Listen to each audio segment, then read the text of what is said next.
Robins Ridge Golf Course opened in 1975. It was the first golf course to the Cambridge, Senecaville, Ohio area.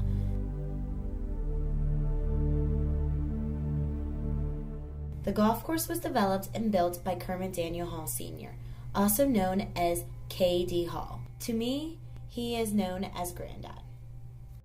The story of Robins Ridge begins in 1969 when my grandfather purchased the property to build the golf course.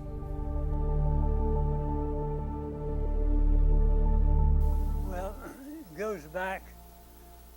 I played golf all my life, was around the golf course all my life.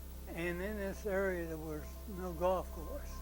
So I made the statement to my wife many years ago, I'm going to find a golf course around here if I had to build a damn thing myself.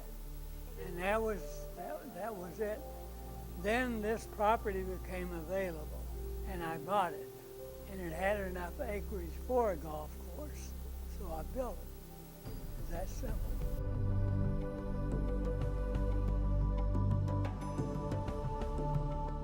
Dad was always enjoyed golf, never got to play it because he raised 4 children. The kid, he caddied for Sam Snead a couple times. He just never had the chance with World War II and the family and everything to pursue something he really enjoyed.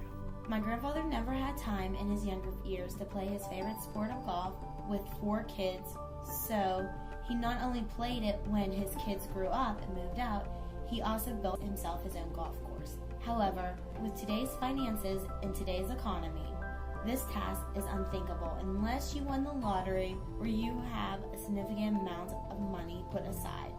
I averaged the cost of an acre of land today in Senecaville, Ohio, where the golf course is located. An acre is roughly around $14,600. The average size for a golf course is around 150 acres. This means that the cost for land alone to build the golf course is roughly $2.19 million, or round up to $2.2 million with taxes. So this is not including the cost of labor and equipment to build it. 1970, when I came back from service, they had owned the golf course. Pretty much abandoned farmland. When Dad bought it, Dad was starting to work on it. He worked on it in the evenings after work. What he did was he purchased used equipment from Department of Highways at auctions, and he also purchased used equipment from American Electric. I had a bulldozer and a backhoe. Over the years, I had learned how to maintain the equipment, so if anything happened, we could take care of it. And there again, I had Tim. Tim's very knowledgeable with heavy equipment, so if ever I needed help, Tim was always here to help me.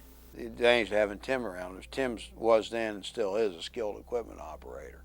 Robins Ridge Golf Course was a family project. Majority of the work was either done by the Hall family or friends of the Hall family. K.D. had all of his family members helping him out on the project.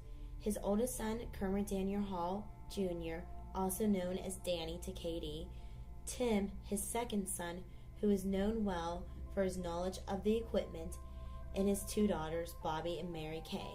Alongside with him and to support him was his wife, Beanie. The family helped me, but most of the work I had to do myself because no one else knew how the hell to do it. Of course, I was the only one who knew what the hell even a golf course was. A gentleman named Earl Cope that worked with him quite a bit on it too. Earl was a good friend of Dad's when we were growing up. Earl and Dad worked on it pretty closely. In fact, Dad offered Earl the opportunity to become a part of the golf course, but Earl declined. I think it was the summer of '72. There was a strike at American Electric, and Dad was tied up for the entire summer, so everything would have ground to a halt if I hadn't have been there. And quite frankly, at that time, I wasn't doing much of anything anyway, so I spent the summer there working on the golf course, and then Dad literally would sneak out on weekends, come in, see what needed to be done, and give directions.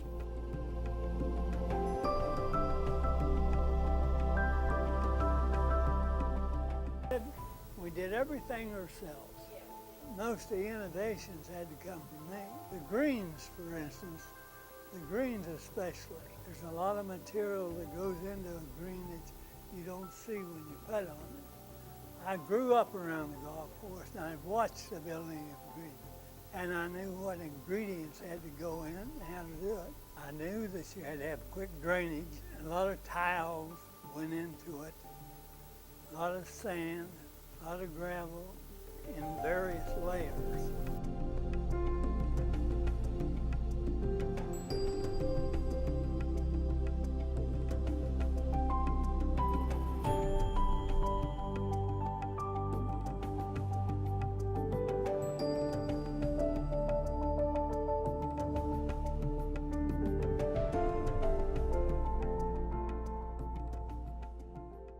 The greens are important to the development of the golf course.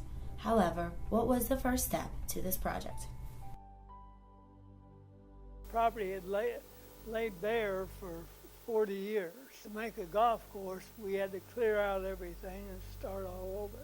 I took a dozer and just dozed them all out into a big 15 or 20 big piles and then burned them. And then after we burned them, picked them up and took them over somewhere else and burned them some more until we got rid of them. In other words, what we did, we just landscaped everything.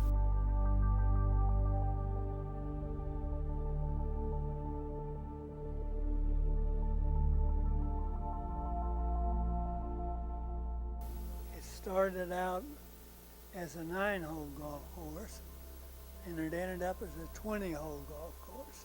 And the reason for that, this property in the bottom, we didn't own it at the time.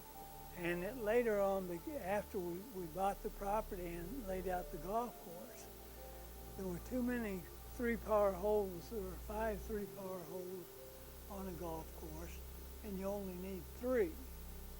The rest should be 4 and 5 pars. Well, when this property became available, I put 2 long holes in down there, and I turned it into a regulation 18-hole golf course. But meanwhile, we had these extra holes, and we just left them in. So we, instead of 18 holes, we ended up with a 20-hole golf course. The ponds on the golf course were also man-made. Going back to when we bought the place, this area here, down below the dam, was nothing but a swamp. So what I did, I dammed that over, ran a road across it, and put a drainage, the drain over on the other side of the lake. You could see it.